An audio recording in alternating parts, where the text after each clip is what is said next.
Megastar Chiranjeevi గారి తల్లి అంజనాదేవి అనారోగ్యం పాలయ్యారంటూ కొన్ని రకాలుగా వార్తలు నిన్న నెట్టింట్లో వైరల్గా మారాయి. దీంతో మెగా అభిమానులు తీవ్ర ఆందోళన చెందారు.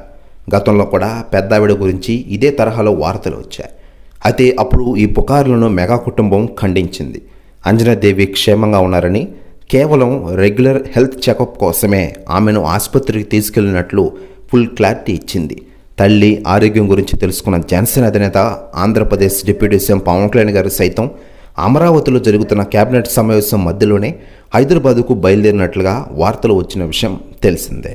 అయితే లేటెస్ట్గా అందుతున్న సమాచారం ప్రకారం తన తల్లి అంజనాదేవి ఆరోగ్యం కోసం ఇప్పటికే మెగా కుటుంబ సభ్యులందరూ ప్రత్యేక పూజలు స్టార్ట్ చేసిన విషయం తెలిసింది. అదే తాజాగా అమ్మ కోసం రాత్రంతా మెగాస్టార్ చిరంజీవి గారు హాస్పిటల్లో ఉన్నారట. తల్లి ఆరోగ్యం గురించి ఆరా తీశారట. దీంతో ప్రస్తుతం న్యూస్ కూడా తెగ వైరల్ అవుతోంది టోటల్ తెలుగు ఇండస్ట్రీలో. మరోవైపు ఇప్పటికే అంజనాదేవి రెండో కుమారుడు ఎమ్మెల్సీ నాగబాబు స్పందించారు అమ్మ ఆరోగ్యంపై. అమ్మ ఆరోగ్యం ఉన్నారంటూ ట్వీట్ చేశారు. ప్రస్తుతం ఈ పోస్ట్ వైరల్ అవుతుండగా అంజనాదేవి క్షేమంగా ఉన్నట్లు తెలియడంతో మెగా అభిమానులు, సినీ ప్రముఖులు ఊపిరి పీల్చుకున్న విషయం మనకందరికీ తెలిసిందే. తమ తల్లి అనారోగ్యంపై తీవ్ర చర్చ జరగడంతో చిరంజీవి, నాగబాబు, పవన్ కళ్యాణ్ గారు ఆందోళన వ్యక్తం చేశారట.